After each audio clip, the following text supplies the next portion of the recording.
Olá pessoal, essa é a Sandra. Este é o Moisés. E como de costume, né, vou deixar um pedido aqui para vocês. Se inscreva no nosso canal, compartilhe o nosso vídeo, deixe seu like lá e deixe seu comentário também, que é importante, Sim. perguntas, né? Deixa seu like agorinha. Pois é, se inscreva agora mesmo, para você não esquecer no final. É importante para nós, né? Ajuda bastante o canal. Então hoje é a nossa quarta festa, certo? É a festa da colheita ou das semanas ou de Pentecoste. Lembra que é uma série, a Sandra está falando das festas de Israel. E hoje nós vamos para esse tema aí que é muito legal, muito interessante. Só que não são festas de Israel, são festas do Senhor que Ele deu para Israel. Isso é importante, porque não é uma festa cultural hebraica, não. Isso são festas proféticas que foram dadas para o povo que por tem a alguma ver com a razão. gente também, né? Isso, com a igreja, né? por ser profética, ela tem a ver com a gente.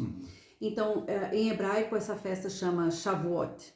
E Pentecoste significa 50. Então, a festa Pentecoste é a festa dos 50, porque após a Páscoa, né, a festa das primícias, você conta 50 dias mais um, e é quando acontece essa festa da colheita, ou festa das semanas, porque dá exatamente 7 semanas e um dia.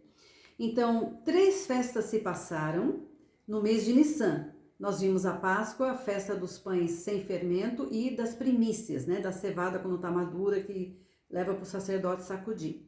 Aí tem esse espaço de 50 dias, entramos no mês de Nissan e comemora-se a festa da colheita, ou Pentecoste. Em Levíticos 23, 15 e 16 está assim: depois para vós contareis desde o dia seguinte ao sábado, desde o dia em que trouxerdes o molho da oferta movida, 7 semanas inteiras serão. Até o dia seguinte ao 7º sábado, contareis 50 dias, e então oferecereis nova oferta de manjares ao Senhor. Ok, é a festa da colheita de todo tipo de grão, mas especialmente do trigo, cevada, centeio e tal. Nessa festa nós temos uma coisa bem especial.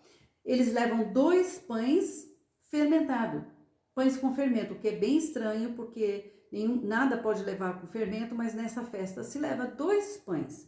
E o sacerdote pega esses pães e ele apresenta assim para o norte, para o sul, para o leste, para o oeste, para baixo, para cima, né? Então, terra e céu, os 4 cantos. E muitos entendem que esses pães, um deles representa Israel e o outro representa o povo gentio. Olha que interessante. É uma festa de gratidão a Deus pela colheita, especialmente pelo trigo que já está maduro.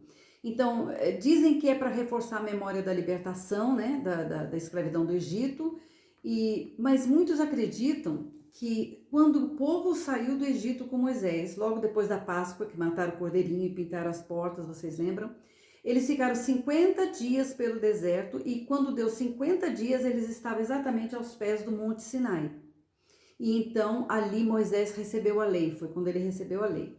Então, presta atenção nisso porque isso é bem interessante. Seria uma coincidência que exatamente após a ressurreição de Jesus, que ele cumpriu quando leva o molho e sacode no ar, vocês lembram do vídeo, né?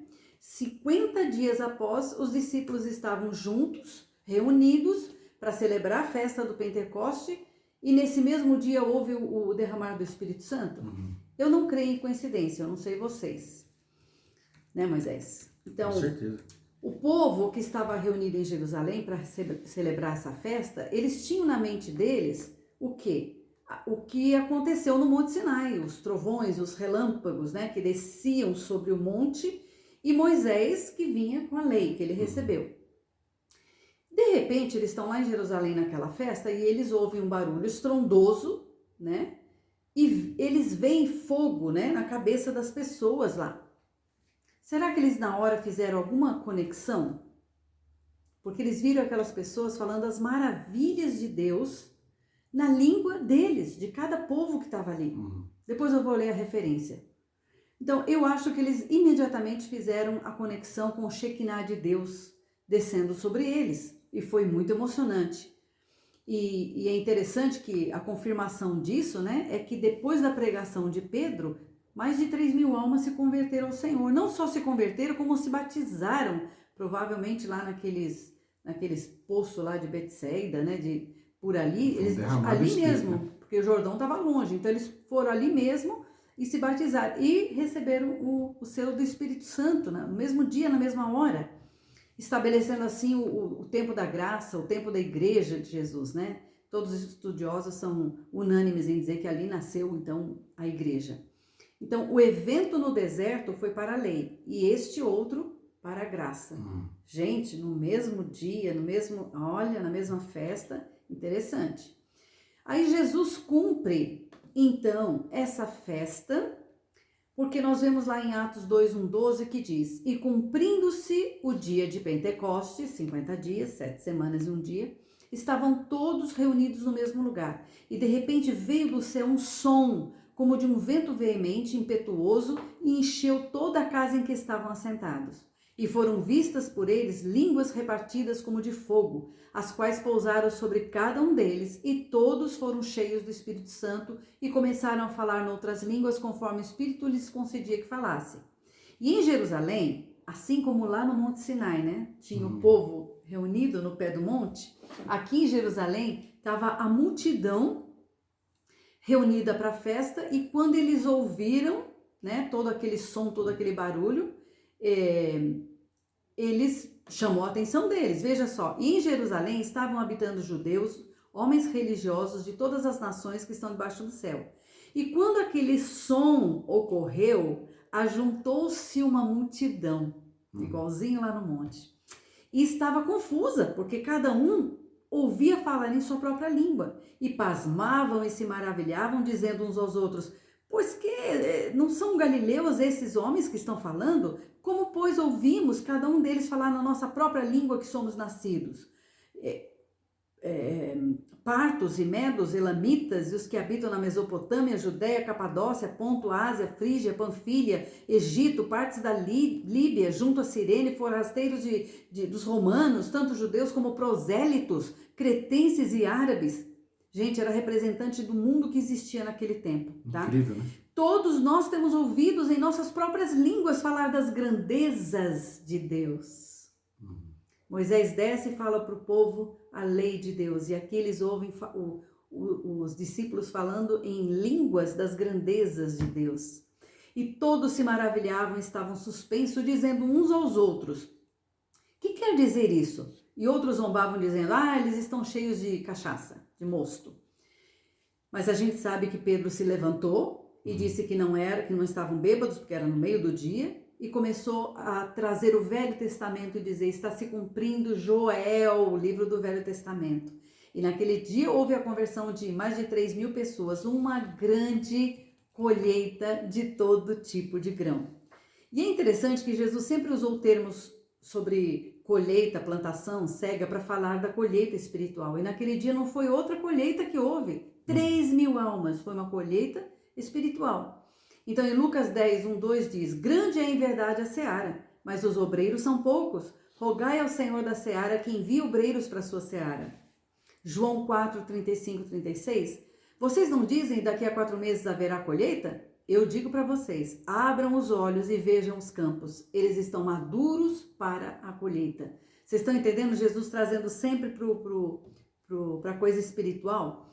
Efésios 1:13-14 diz: em quem também vós, depois que ouvistes a palavra da verdade, o evangelho da vossa salvação, tendo nela também crido, ou nele, né, Jesus, fostes selados com o Espírito Santo da promessa, o qual é o penhor da nossa herança, é a marca, é o registro, até ao resgate da sua propriedade. Nós temos um selo, que é o Espírito Santo, e eu gostei muito disso, Moisés, a gente não tinha prestado atenção, olha só, até ao resgate da sua propriedade em louvor da sua glória. Esse selo está em nós até que ele venha nos buscar, tá certo? Nasce a igreja do Senhor Jesus no dia da festa de Pentecoste. E aí acabam-se as festas da primavera. Gente, Jesus cumpriu todas essas 4 festas. Será que é coincidência que após as festas da primavera há uma espécie de intervalo para a festa dos outubros? Porque veja bem, a última festa então da primavera é essa do Pentecoste, onde nasce a igreja. Agora vai demorar para ter as outras 3 festas, porque são no outono. Aí nós temos esse período todinho que é justamente o período da igreja. Alguns não gostam, né, de falar era da igreja, dispensação da graça, mas essa palavra dispensação inclusive está na Bíblia, né? Então eu creio que há realmente dispensações, né? E nós temos o quê? 2000 anos? 2000 anos de intervalo. Esperando a próxima festa se cumprir, porque essas 4 se cumpriram literalmente na primeira vinda do Messias. Agora faltam 3 festas, que são as festas do outono. Será que as festas do outono vão ser cumpridas na segunda vinda de Jesus? Será? O que vocês acham? 4 festas se cumpriram literalmente, detalhadamente, especificamente na vinda de Jesus.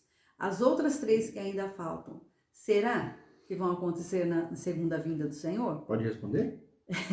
Bom, vamos deixar para, né, fazer um suspense aqui.